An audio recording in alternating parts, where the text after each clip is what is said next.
Mbak Afriza sudah mengundi doa pada pagi hari ini. Oke, selanjutnya Ibu izin presentasi terlebih dahulu. Jadi nanti ketika Ibu lanjut sama kalian boleh menyebutkan nama hewan yang kalian sukai. Itu ya. Oke. Afriza? Gajah. Gajah, oke. Amelia? Kucing. Aziz?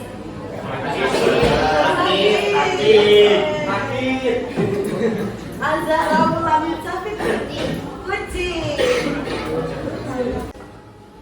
Oke, sembari Ibu mempersiapkan PowerPoint-nya, kalian boleh mengeluarkan buku tulisnya untuk menulis materi hari ini dan minta tolong barang yang tidak diperlukan seperti handphone dan barang lainnya bisa disimpan di laci terlebih dahulu. Gitu ya.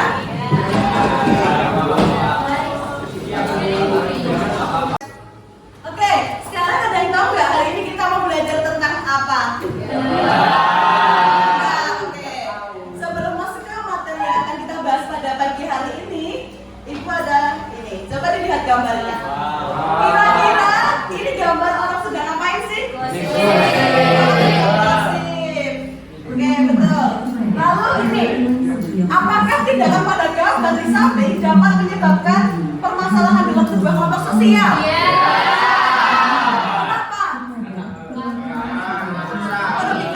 Oke, jadi ada yang tahu nggak hari ini kita mau belajar tentang materi apa? Oke, betul. Permasalahan sosial akibat pengelompokan sosial gitu. Oke, jadi tujuan pembelajaran pada pagi hari ini yang pertama, peserta didik dapat memahami konsep dasar, teori, akibat, faktor, dan contoh dari adanya permasalahan sosial. Dan yang selanjutnya, peserta didik dapat berpikir kritis dalam menganalisis contoh permasalahan sosial yang ada di kehidupan sehari-hari. Gitu ya.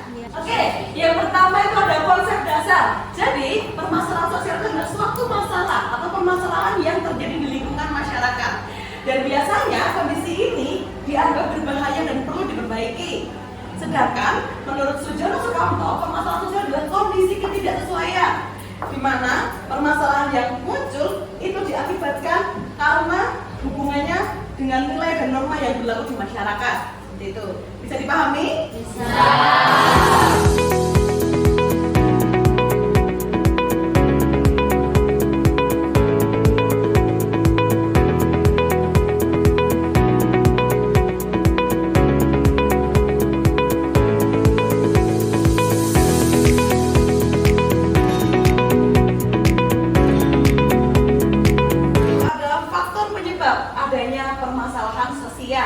Yang pertama itu ada faktor ekonomi, di mana faktor ekonomi ini menyumbang masalah terbesar di Indonesia, iya enggak? Ya.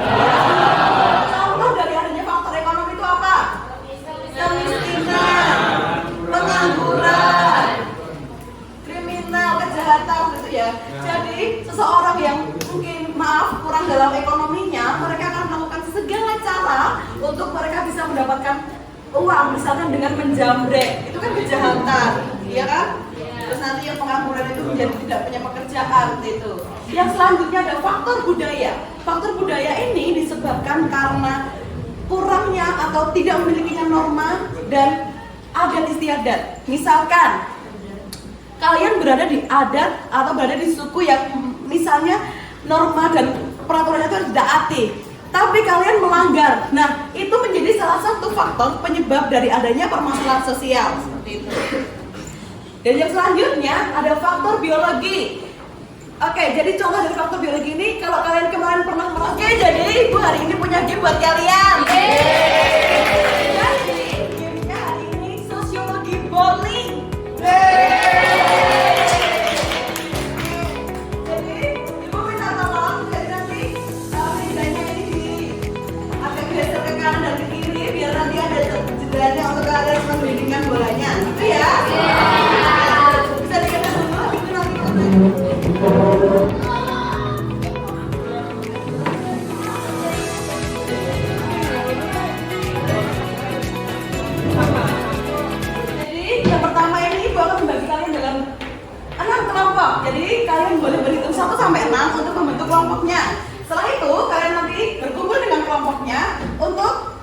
memberikan bola untuk bermain bowling, gitu ya? Iya. Silakan berhitung dari sini.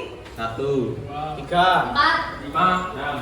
2, 3, 5, 6, 2, 3, 4, 5, 6, 1, 2, 3, 4, 5. 6.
Oke, sekarang untuk mengecek pemahaman kalian, Ibu minta kalian mengerjakan soal krisis yang ada di depan. Boleh sekarang di-scan dan dikerjakan, gitu ya?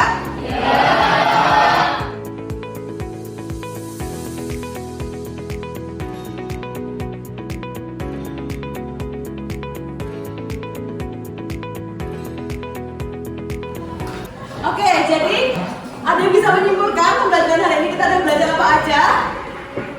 Oke, silakan yang boleh yang mau menyimpulkan materi hari ini. Oke, Mbak siapa namanya? Afriza. Oke, silakan Mbak, gimana? Jadi permasalahan sosial itu suatu permasalahan yang terjadi di lingkungan masyarakat, kondisi di dalam masyarakat yang dianggap berbahaya dan perlu diperbaiki. Itu tuh ada 3 teori, yaitu teori fungsionalisme, teori konflik, teori interaksionisme simbolik. Terus itu ada 4 faktor, faktor ekonomi, faktor budaya, faktor biologi, faktor psikologi. Oke, tepuk tangan buat Mbak Afriza.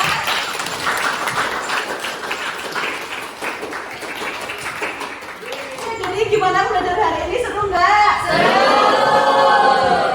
Ada referensi nggak untuk pertemuan selanjutnya kita mau ngapain lagi? Besok game lagi. Oke. Mungkin refleksi hari ini dari Ibu, kalian sudah cukup aktif dalam mengikuti pelajaran Ibu pada pagi hari ini. Terima kasih dan minta tolong untuk pertemuan selanjutnya bisa ditingkatkan lagi keaktifannya. Oke, jadi di pertemuan selanjutnya kita akan belajar tentang ragam permasalahan sosial. Jadi minta tolong dipersiapkan ya, baca-baca lagi buku paketnya, baca lagi internetnya. Dan itu cukup sekian dari Ibu untuk pembelajaran pada pagi hari ini. Ibu ucapkan terima kasih banyak kepada kalian